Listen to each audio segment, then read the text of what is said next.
Hello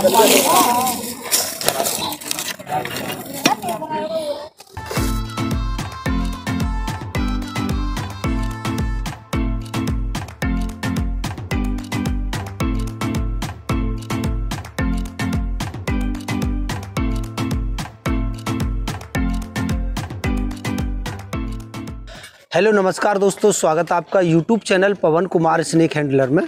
दोस्तों आज हम आए हैं बुलंदशहर के अंदर गंगानगर कॉलोनी में यहाँ पर, और यहाँ एक जगह है ये, और यहाँ देखिए सांप छुप कर बैठा है, और यहाँ ये पार्क है, इधर घर भी हैं, तो यहाँ सभी लोग बैठते घूमते रहते हैं, तो यहाँ किसी के लिए भी ये नुकसान पहुँचा सकता है। तो इस जगह को जो है सुरक्षित करते हैं और इस सांप को रेस्क्यू करते हैं। दिखलाते हैं आपको कौन सा वो सांप है, आइए।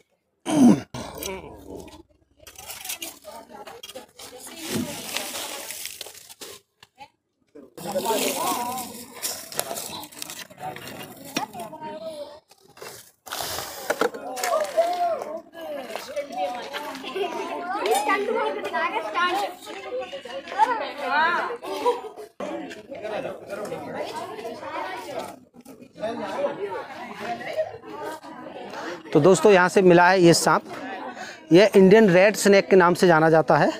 ये भारत का बहुत ही तेज़ दौड़ने वाला सांप होता है, बहुत ही फुर्तीला होता है ये। अच्छी बात यह है कि ये एक बगैर जहर वाला सांप है, इसमें जहर नहीं होता है। और दूसरी बात यह है कि ये काटता भी बहुत कम है, इसको कोई भी आसानी से पकड़ सकता है। ये भारत का बहुत ही कम काटने वाला सांप होता है और एक बिना जहर वाला सांप होता है। दोस्तों सांपों के बारे में हमारे देश में सपेरों ने जो अंधविश्वास भर दिया था, गलत सलत जानकारियाँ दे करके, उसी के कारण सांपों की भी बहुत ज़्यादा मृत्यु होती है और हमारे देश में लोगों की भी बहुत ज़्यादा मृत्यु होती है सांप के काटने से। क्योंकि उन्होंने एक विश्वास तो ये भर दिया था कि सांप के कांटे का जो इलाज है सपेरे लोग कर लेते हैं, या फिर जहर मुंह से चूस के निकाल देते हैं, या फिर जड़ी बूटी को खिला करके जहर को ख़त्म कर देते हैं, या फिर मंत्र मार के वो लोग जहर को उतार देते हैं। जहर सांप का जो जहर होता है इतना खतरनाक पदार्थ है, वो ना तो किसी मुंह से चूसने से बाहर निकल सकता है बॉडी में जाने के बाद में, और ना ही वो ऐसे हो सकता है किसी झारे से उसको बाहर निकाला जा सकता है, ना ही किसी मंत्र से उसको रोका जा सकता है। वो एक लिक्विड पदार्थ होता है जो एक बार बॉडी में इंजेक्ट हो गया तो वो उसी के एंटीडोज द्वारा ही जो है उससे इंसान की जान बचाई जा सकती है। हाँ, तो माता जी कुछ कह रही थी, क्या कह रही थी, कैसे पता चलेगा ये जहरीला है? हर सांप की अलग अलग पहचान होती है, अलग अलग इनके शरीर की डिजाइन होती है ना। ये जो सांप है इसके नीचे देखिए ये पीले कलर का होता है, इसके नीचे इस तरह के ये दिखते हैं, और इसकी आँखों के पास में ये 3 धारियाँ होती हैं। जो लोग सांपों में रुचि रखते हैं वो इनकी पहचान भी जानते हैं थोड़ा थोड़ा, तो वही पहचान सकते हैं कि ये सांप जहरीला है, रेड स्नेक है या कोबरा है, ठीक है। तो ये जो है ये रेड स्नेक नाम से जाना जाता है ये सांप, और ये बगैर जहर वाला होता है। अक्सर कर ये घरों के आसपास भी मिल जाता है, खेतों में भी मिल जाता है, ये कहीं भी मिल सकता है।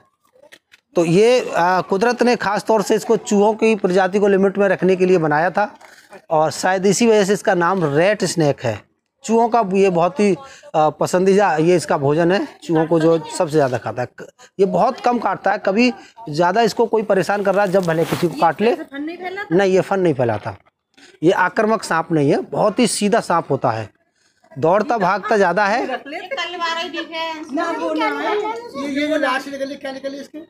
ये जब कोई भी इसको पकड़ लेता है तो ये डर जाते हैं, डर के कारण कुछ सांपों की लैट्रिन निकल जाती है और कुछ मुंह के रास्ते कुछ उनके लिए, जैसे इंसान जब ज़्यादा घबरा जाता है तो उससे क्या हो जाता है, उल्टियाँ होती है ना, तो इस तरह से भी हो जाता है। हाँ, तो इसको या तो डर लग रहा है या फिर इसके लिए कुछ और वजह से भी हो सकता है निकल रहा हो।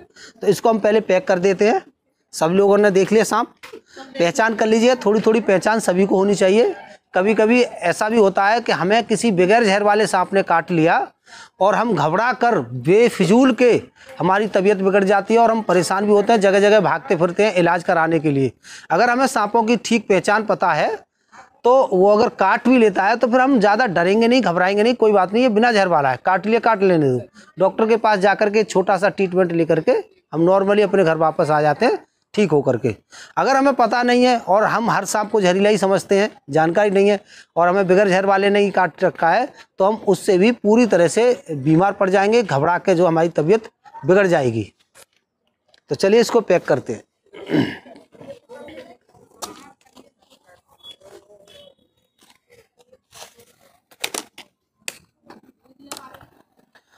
तो कर लिया इसको पैक और लेके चलते हैं इसको जंगल में, एक ऐसी जगह जहाँ ये इंसानों से दूर रहे, क्योंकि इंसानों को हम कितना भी अभी समझा लें, इंसान अपने पास सांप को नहीं रहने दे सकते, उन्हें डर लगता है, और डर के कारण वो जब कोई पकड़ने वाला नहीं आता है तो लोग मार भी देते हैं।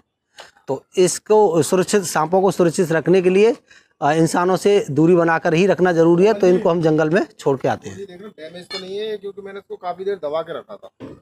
अच्छा, नहीं डैमेज नहीं है बिल्कुल भी। अरे नहीं, एकदम सुरक्षित है, ठीक है, कहीं से कोई चोट नहीं है, कोई डैमेज नहीं है। तो मुझे लगता है शायद यहाँ से आपने दबाया, इसको सूजन है। हाँ, इसको थोड़ी सी सूजन है इस जगह थे मेरी। हाँ कोई नहीं, ये ठीक हो जाएगा, कोई परेशानी। हाँ बिल्कुल। और इसी की वजह से इसको लार ये निकल रही हो सकता है, डर गया हो थोड़ा, तो ये डरा हुआ ही है। वैसे ठीक है, भाग रहा है, दौड़ रहा है, चल नहीं पाता। अगर ज़्यादा गहरी चोट होती तो ये चल नहीं पाता। हाँ, अभी ये चेक कर लूँगा मैं और अच्छे से।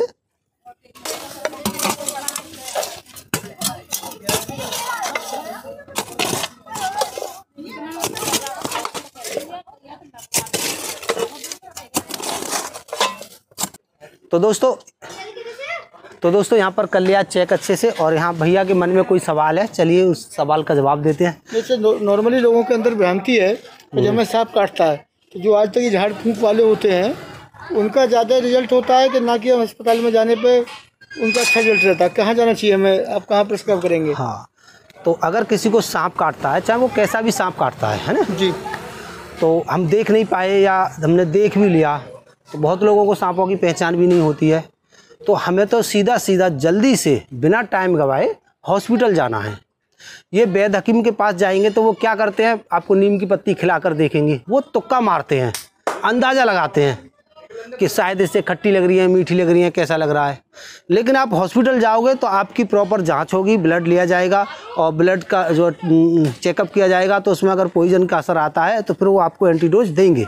अगर नहीं आता है, आपकी बॉडी में कोई भी साइड इफेक्ट नहीं आ रहा है, खून बिल्कुल ठीक है, क्लियर है रिपोर्ट, तो फिर आपको वो नहीं देंगे दवा और आपको नॉर्मल घर भेज देंगे। तो ये जो इसका सही इलाज है केवल हॉस्पिटल में ही है। इन वैद्य हकीमों के पास, बाबाओं के पास को सांप का इलाज तो बिल्कुल भी नहीं है।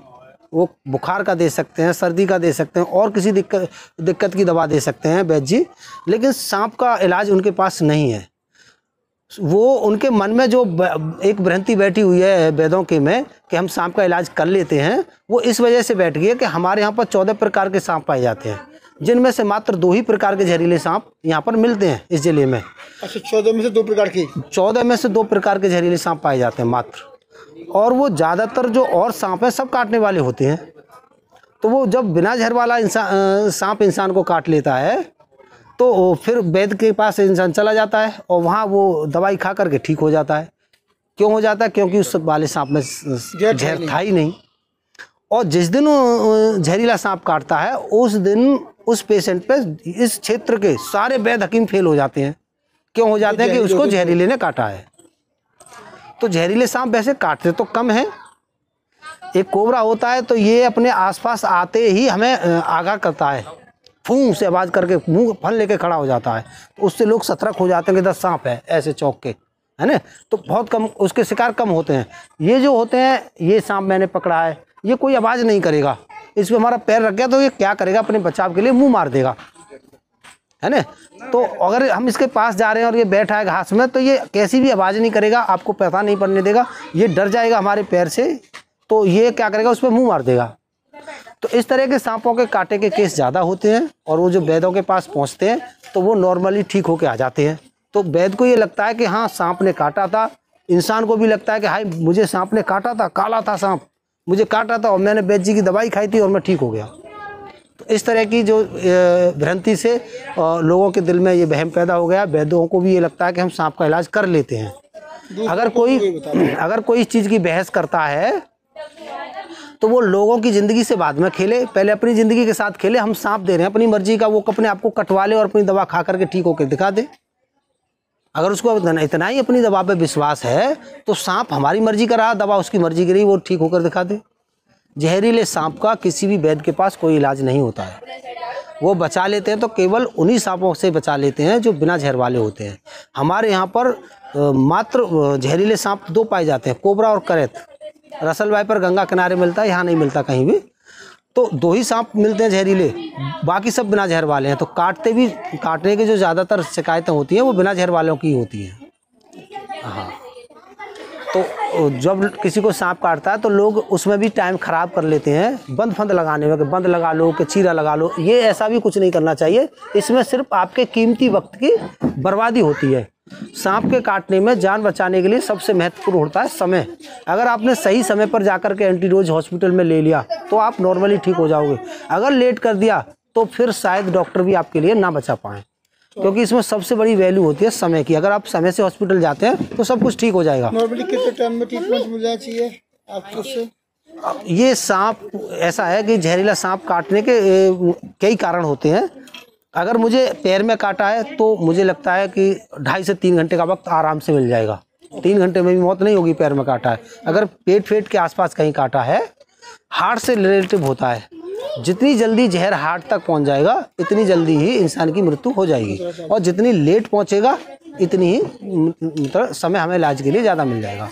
तो ये अंग के ऊपर भी डिपेंड करता है। इसमें 2 तरह के सांप बताए जहरीले भी। हाँ, एक तो नर्वस सिस्टम पे जो अटैक करता है, हाँ, बिल्कुल और बिल्कुल। एक हार्ट पे। एक हार्ट पे हमारी ट्रेनिंग हुई थी तो उसमें यही बताया था। हाँ, तो इसमें क्या है? उसमें एक सांप होता है रसल्स वाइपर, जिसके अंदर हीमोटॉक्सिक नाम का जहर होता है। वो हमारे हार्ट पे अटैक करता है। और एक होता है कोबरा, जिसमें न्यूरोटॉक्सिक नाम का जहर होता है। तो वो करता है सीधा हमारे नर्वस सिस्टम पे अटैक करता है। हमें काटते ही एक नर्वस सिस्टम। हाँ, नर्वस सिस्टम पे।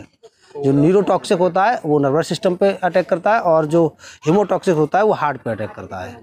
वो इतना हमारे जो जिसके अंदर न्यूरोटॉक्सिक होता है उसके काटने पर हमारे शरीर का ब्लड इतना पतला हो जाता है कि वो कुछ ही समय बाद हमारे नाक से, कान से, मुंह से, लैट्रिन के रास्ते, टॉयलेट के रास्ते ब्लड आना शुरू हो जाता है। इंटरनल ब्लीडिंग शुरू हो जाती है।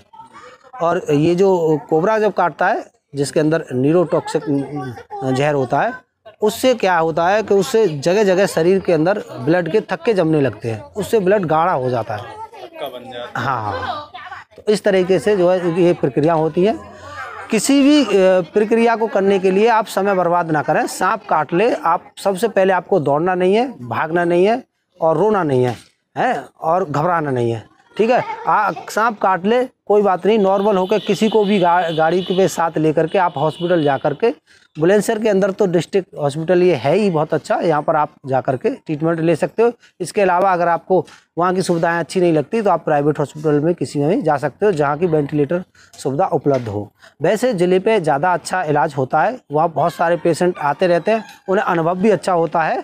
तो ये भी बहुत ज़्यादा बात माने रखती है। उसी हॉस्पिटल में इलाज कराएँ जो डॉक्टर पहले से जहाँ पर सांप के कांटों का इलाज हो चुका हो, और जो डॉक्टर अनुभवी हो इस केस में। इलाज तो सरकारी हॉस्पिटल में ही। हाँ, एंटीवेनम प्राइवेट में तो दोस्तों मैं आशा करता हूँ यहाँ पर सभी लोगों ने बातों को समझने की कोशिश की होगी। अगर ये वीडियो अच्छी लगती है, काम अच्छा लगता है, तो इसको आगे शेयर करें ताकि और लोगों तक जानकारी पहुँचे और लोगों को पता लग सके कि आखिरकार सांप के काटने के बाद में हमें करना क्या होता है। अगर सांप कहीं निकलता है तो हमें किसको बुलाना होता है। मैं पवन कुमार बुलंदशहर ज़िले का ही हूँ, और जहाँ कहीं सांप निकलता है आसपास तो हम पहुँच जाते हैं रेस्क्यू करने के लिए। तो चलिए इसी के साथ फिर मिलते हैं, बाय।